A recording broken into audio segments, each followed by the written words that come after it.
Hajit do bang ka.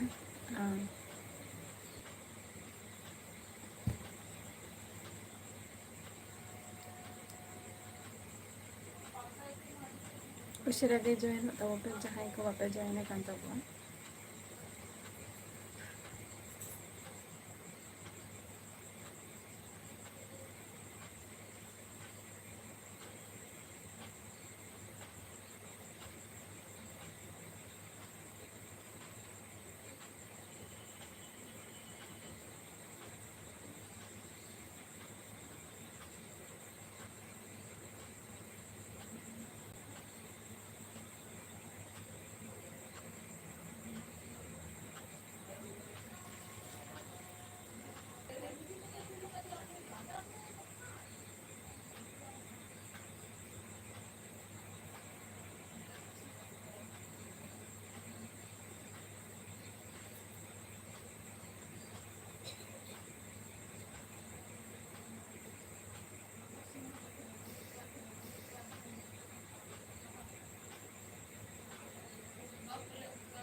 को दिन धरे माने वीडियो रे पानाना कति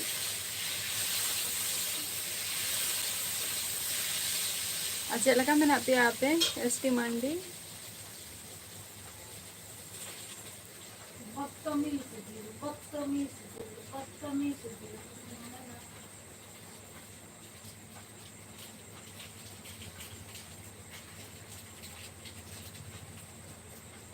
चला का मैंने पे तेहन दो कोई हो बइन बड़ाई हो चले बना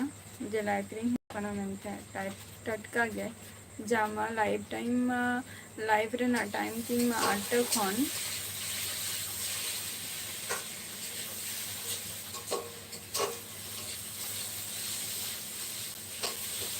आले हो जतो को गे नापाय रे मेना लिया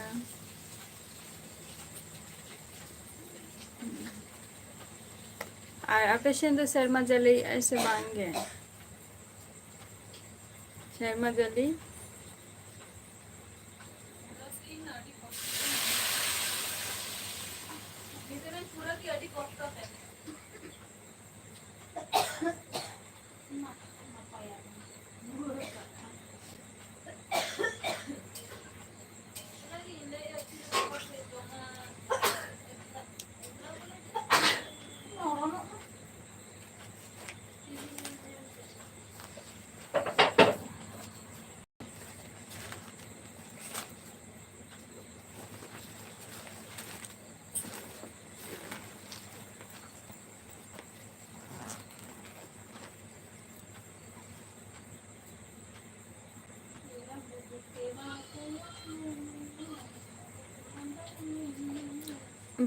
होला होला तो तुम्हें के माने शर्मा चली काई और तेहन दो कटी स्टॉप रे मिनानी तेहन दो बांगे सेता पर्यंत मोटामुटी शर्मा चली ताहे सेता ওই 7:30টা মানে 8টা নিঙ্কা তারপর তো বাঙ্গে তারপর তো 9 সিতম কাই আর নতে নাসে নাসে অঙ্কা তো বাঙ্গে খুব একটা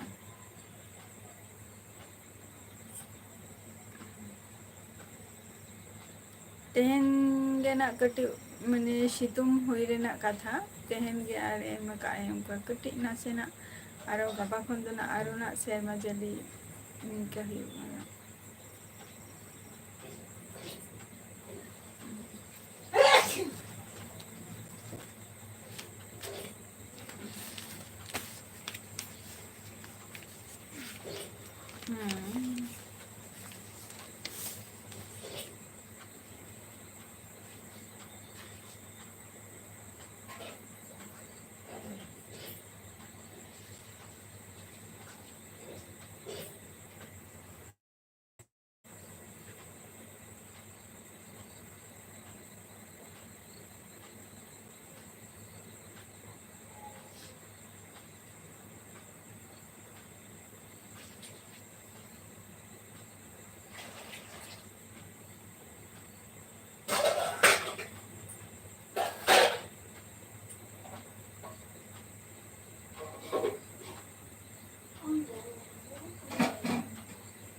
अच्छा, बासंती सिस्टम जोहार गे ओका खन बोन लैया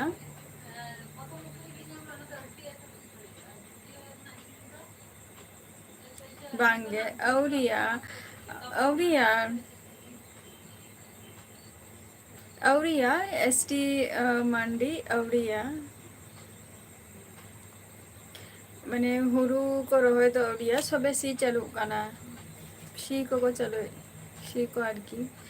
सी चालू काना बासंती सिस्टम अच्छा चलो अड़ी अड़ी सारहाव जे खड़गपुर खन बोन लैया और चे को बन चिकाई गया ताराश ऑफिशियल सगुन दाराम या लाइव स्ट्रीम रे चेला का मेना पिया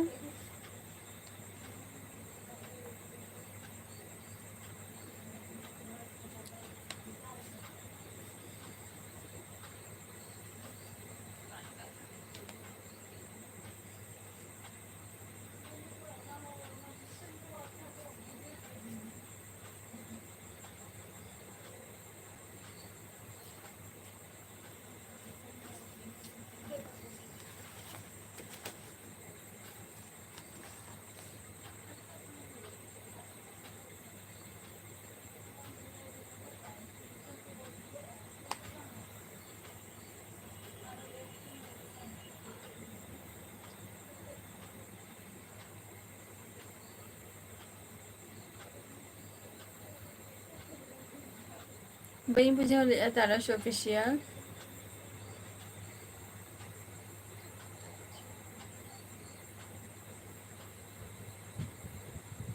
चेला का मेना पिया कुली के पिया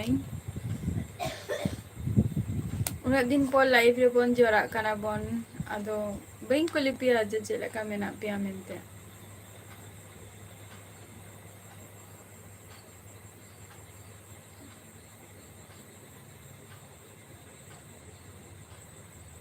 अरे नपाई कथा काना एसटी मंडी नवा हो विश्वनाथ किस्कू सगुन दाराम वाली लाइव स्ट्रीम रे चेला का मेना बिना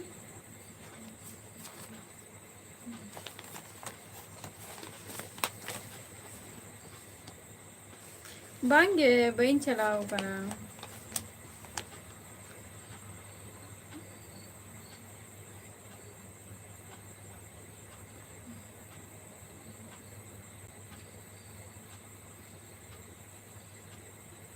3 तारीख से 4 तारीख हुई ना तो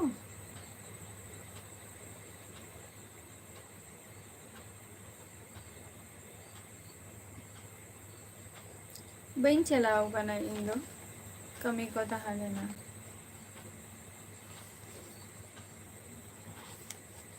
और आपे को पे चलाओ कन तब वो सचे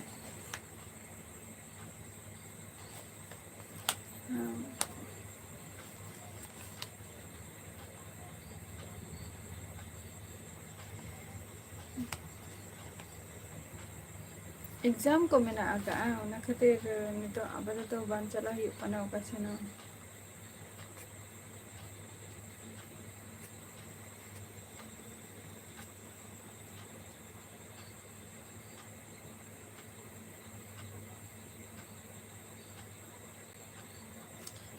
ताराश ऑफिशियल उना कथा तो बांग कना जे बिजी होर कना से चे बा जहाई इरिंग व्यू को मेना पिया ऑडियंस को मेना पिया निया कथा तो बांग कना जे बिजी होर कना इसे चे जोतोरा मिटन टाइमिंग ताहेना तो कटी निया ऑफ तो आपे को सारा टाइम बइन स्पेंड दाड़िया कना से वीडियो ठीक मतो बइन अपलोड दाड़िया कना तो लाइव रे किछु कमी ताहेन गया से तो ओना कमी रे कटी बिजी मेनाइन खातिर ओना खातिर बइन अपलोड दाड़िया कना से आपे को समारे लाइव रे बइन हे दाड़िया कना ता बोले निया ले रेना दो चेद हुईना जे बिजी कथा दो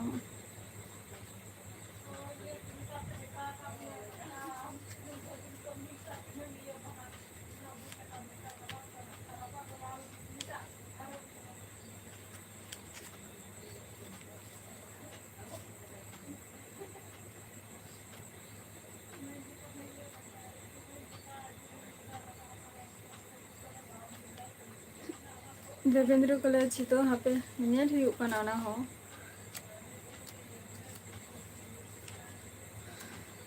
देवेंद्र को सिनेल हुई कना चला हुआ सेना बांगा और पुलो रेगी ले लेगे जहां को इलिंग ऑडियंस मेना पिया व्यू को मेना पिया लाइव रे बई हजो कना मेनते तो ता बोले तो खराब आलो पे भाभी तबवा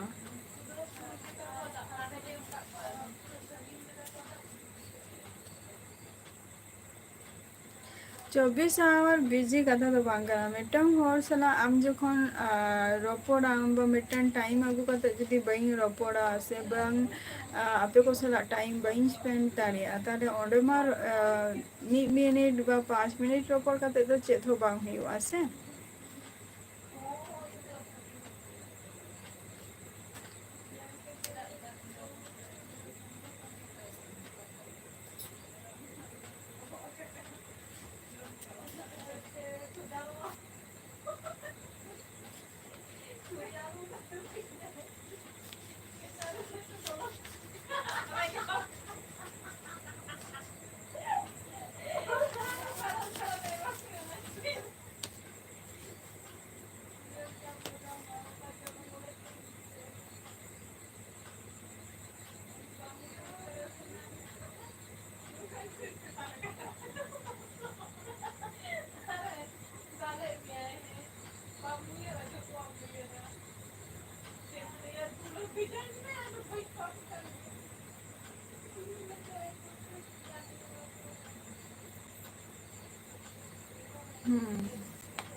Ona kata gini lai anak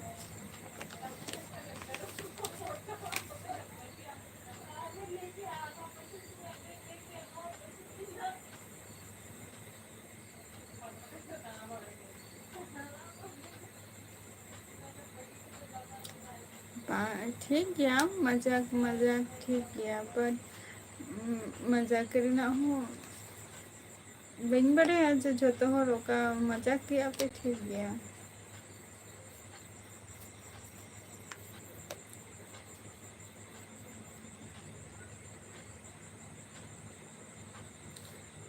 সম্ভবত বাঙ্গে হয়তো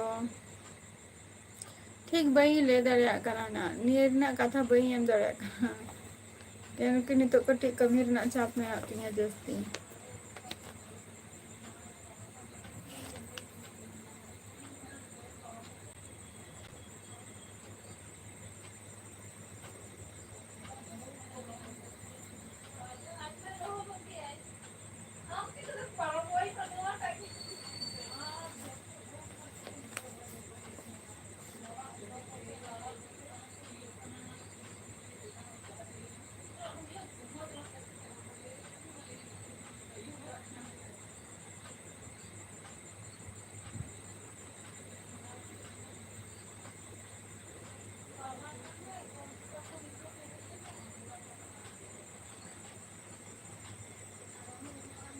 बांगे गुमशुम को तो बांगे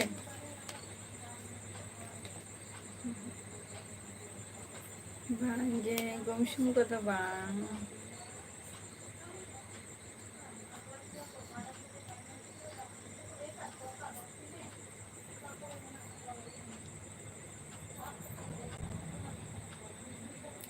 जम्बरे को हुई के ना से बांग यार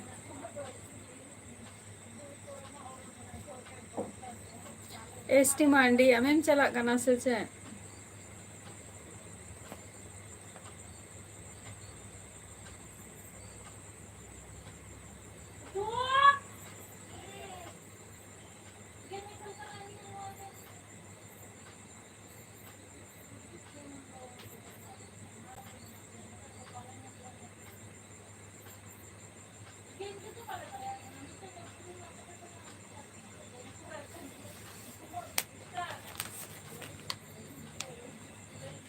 हाँ मोटा मोटी तारा ऑफिशियल और आपे को के दमे पे रस्का के तबुआ रात कोड़े नेल के पिया अड़ी जुर पे रस्का के तबुआ अड़ी मा रात्रे मा खूब एक रस्का बांग हुई लेगा निया थामा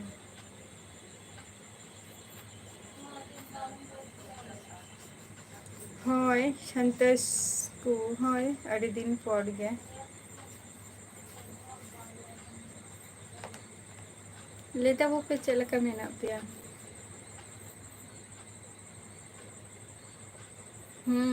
एसटी मंडी হয় মোটামুটি আগস্ট পর্যন্ত না কাটে মানে টাইম ঠিক মেনটেনেন্স করতে বাই হে দাঁড়িয়ে কানা না আগস্ট পর্যন্ত আগস্টের না বুঝা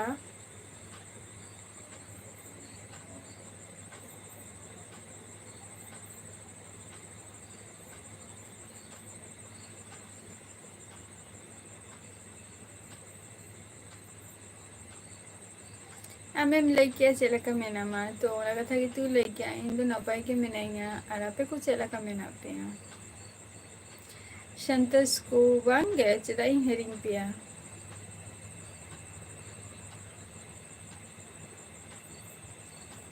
बांगे बहन चला करना एबटा खूब गे जुदी इम्पोर्टेंट गया एरिन जहाँ फ्रेंड को उनको जुदी को चला खान तबे गना बागान तो बांगे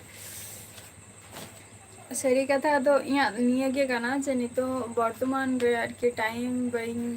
एम दरे कना गटी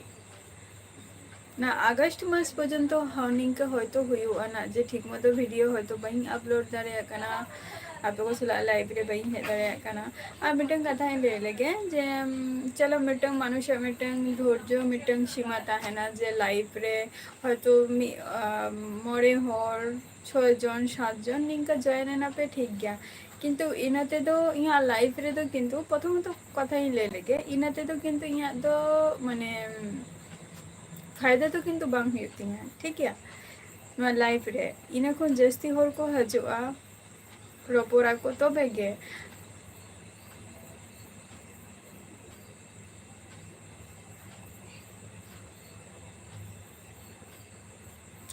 प्रॉब्लम कथा तो निये गे दिन जे या किछु कमी में ना आती है नहीं तो अगस्त मास पर्यंत निंक अप डाउन तहन गया ना प्रॉब्लम तो बांगान मतलब यहाँ निजरा कमी के कांती है ना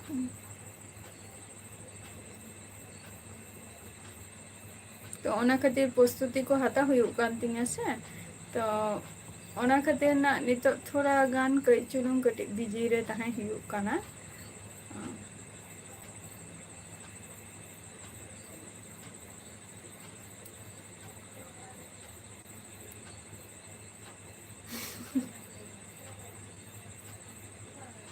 হয় 90 হয় একদম একদম ঠিকই বুঝাও কাতারা সব বিষয়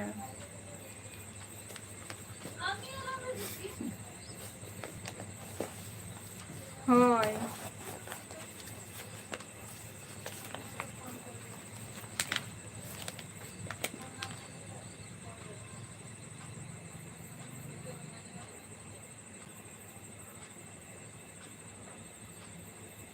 ना पाएंगे मिटंग नापाई बोलते तो नहीं टुकु गे मिटंग खूब एक भागीते फ्रीडम भावे रस्कल बइन ताहे दारे कना भागी ठीक जी रागा राहो बइन दारे कना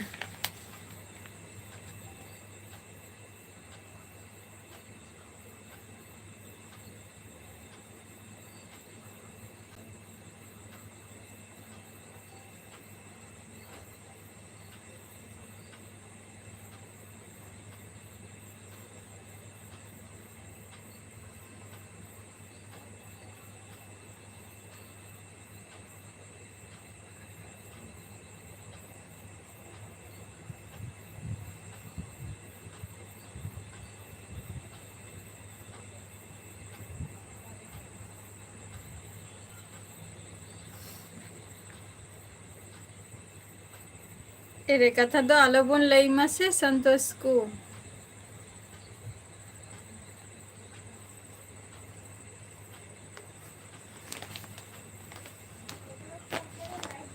जतो को गे जहाँ गे माने एरिंग ऑडियंस को मेना पेया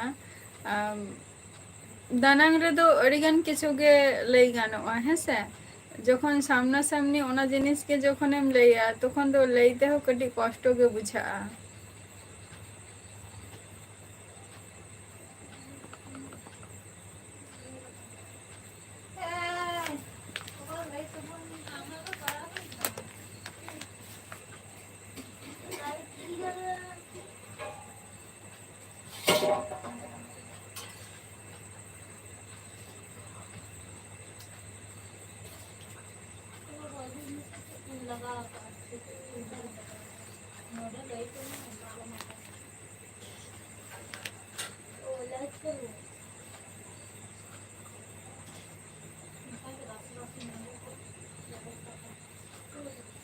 এই তো লান্দা খাতে গিয়ে তো আপে ko salami rapor kana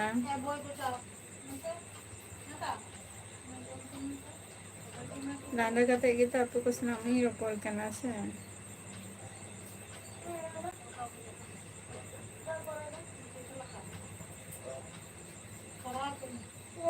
खरा खरा के जो में दा बुलुम किया दा कना से तुम बोले कना बन दिखे दा हां बोला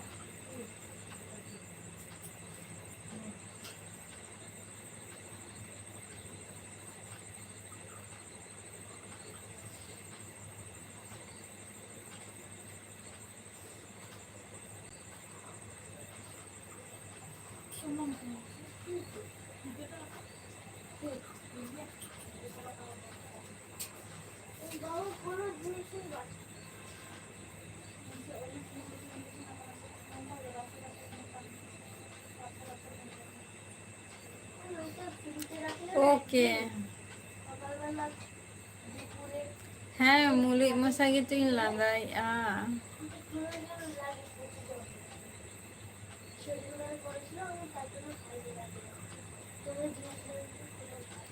মুলি মশাগি লান্দাই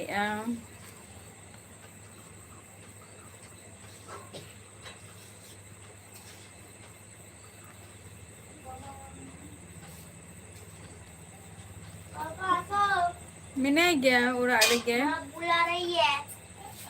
अदृष्ट न तंजम में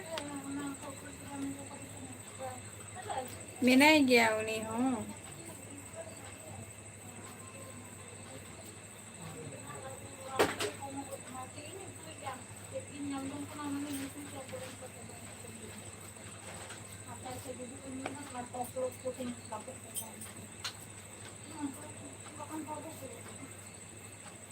वही तो कटी ठंडा नाम कर दिया ठंडा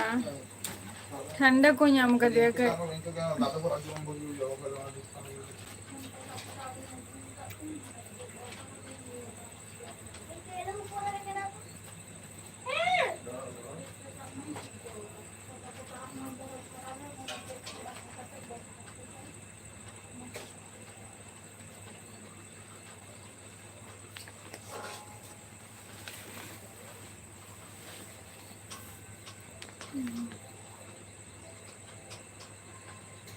और 5 मिनट ना लाइव रे बंद है और 5 मिनट ही तहना ना एसटी मंडी और 5 मिनट जस्ट है सर और ते तो मा लाइव रे बंग है को आमते फाका ताहले नहीं कटी छिलो तो ना खातिर माने क्या जा बा आप को सला ताहले लाइव रे है मिलेंगे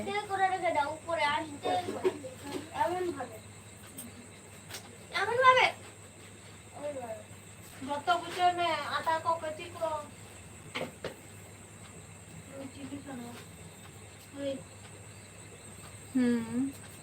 ओके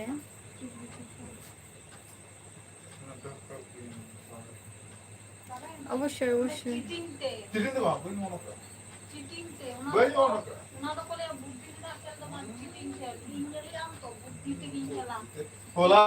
এই দেবি গুলা কাই খেল কা হিন্দু বলি কি কথা আমি করে চিটিং করো হ্যাঁ না তো কোলে চিটিং বা উনকা কান্না সব জিতে যেত লোকে দেখিয়া ওকা বুদ্ধি তে খেলা ওনাকে বগল তো বলো না চিটিং খেলতে বম বলো না আলগা থেকে তো আর না ओके गपपन रपोराना आरो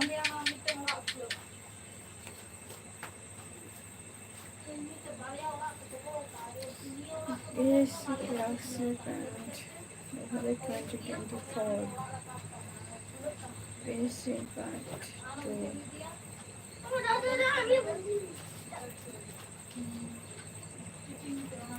Okay, advance good night. Okay.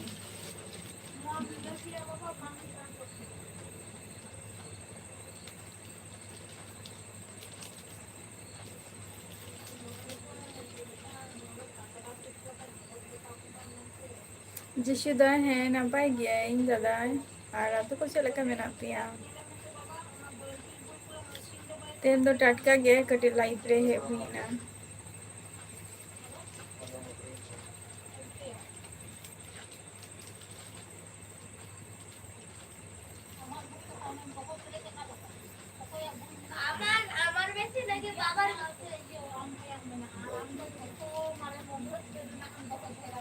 नापाय गे और इन हो जदो और नते मा तेहन गपा मा दमे के सेरमा जले आई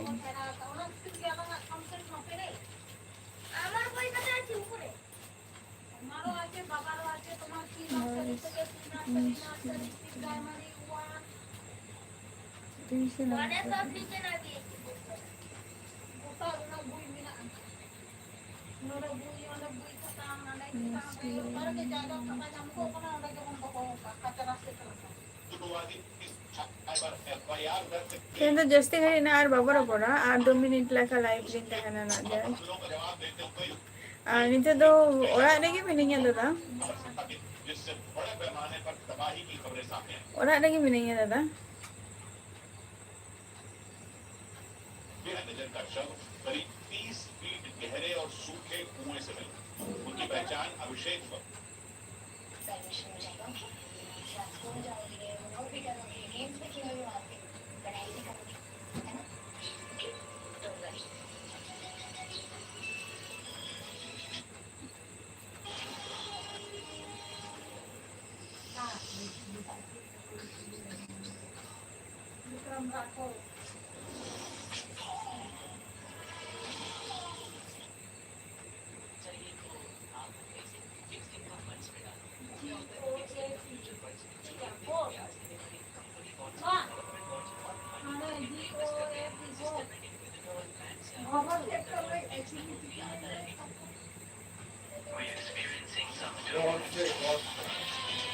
ओके